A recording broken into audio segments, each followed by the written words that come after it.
చీరాల మండలం ఈపురుపాలెంలో ఓ private ITI కళాశాలలో కత్తిపోట్ల కలకలం రేపింది. కళాశాలలో పనిచేస్తున్న సిబ్బందిపై మాజీ ప్రిన్సిపల్ అబ్దుల్ సత్తార్ కత్తులతో దాడి చేయడంతో ఒకరు మృతి చెందగా మరొకరి పరిస్థితి విషమంగా మారింది. క్షతగాత్రులను హుటాహుటిన ప్రభుత్వ వైద్యశాలకు తరలించారు.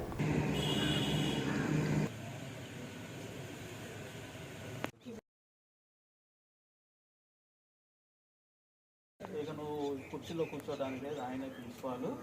ఈ ఓటీపీలు మొత్తం మాకు వచ్చేసినాయి అని హుసేన్ గారు 9 మంది ఉన్నారు, వాళ్ళకి మారిన చెప్పి నా కాడ డబ్బులు లేవు అన్నీ వాడుకున్నాను, తర్వాత పిలుస్తాను చెప్పి ఏదో చెప్పి అయ్యి రాసిపోయాను. అప్పుడు ఎంటర్ అయ్యాను.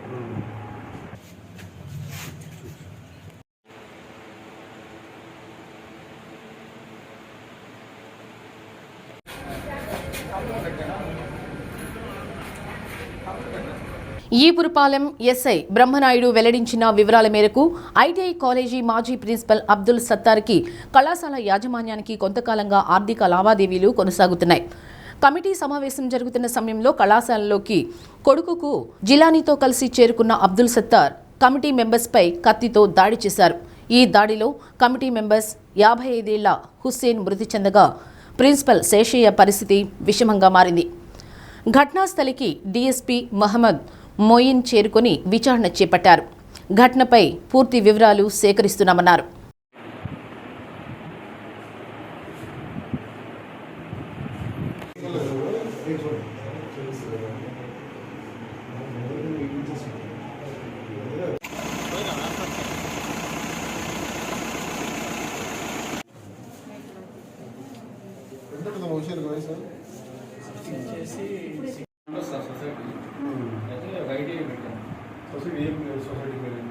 शेख अब्दुल सत्तार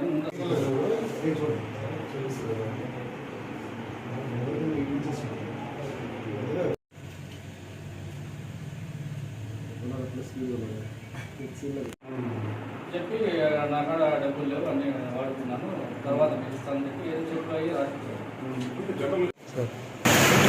ఈరోజు మధ్యాహ్నం ఈపురుపాలెం గ్రామంలోని శ్రీ బ్రహ్మనాయుడు ఐటీఐ కాలేజీలో యాజమాన్యం మధ్య జరిగిన వివాదానికి సంబంధించి పాత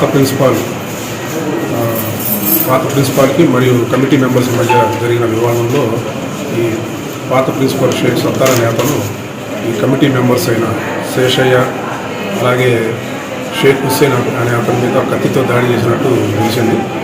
ఈ కత్తితో దాడి చేసినప్పుడు సత్తార్తో పాటు వాళ్ళ కుమారుడు జిలానీ కూడా పార్టిసిపేట్ చేసినట్టు తెలిసింది.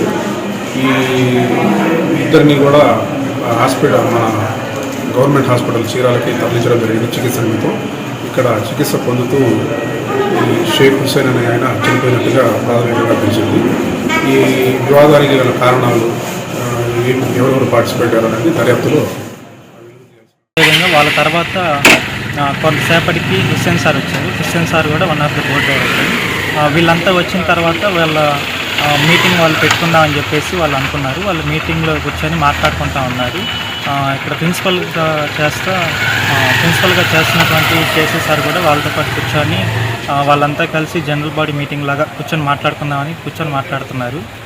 అదేవిధంగా నాకు ఒక చిన్న పని ఉండని అడ్మినిస్ట్రేషన్ రూమ్లో నేను సిస్టమ్ వర్క్ చేస్తున్నాను.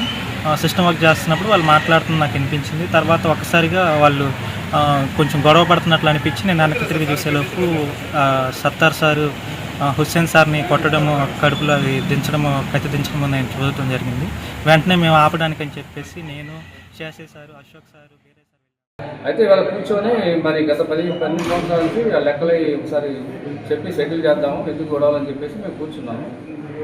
కూర్చున్న తర్వాత లెక్కలు ఏముంది కోర్టుకు మీరు వేశారు కదంటే మీరు చూపించావు అక్కడ ఫస్ట్ నువ్వే కదా మా మీద కోర్టుకు వేసింది, మేము అసలు కోర్టుకు వెళ్ళలేదు, కోర్టు కూడా మాకు అనుకూలంగా వచ్చింది అని చెప్పి మాట్లాడుకున్నాక మరి ఈ 10-12 సంవత్సరాల నుంచి లెక్కలు ఒకటి చేయాల్సిందని చెప్పి అడగడం జరిగింది.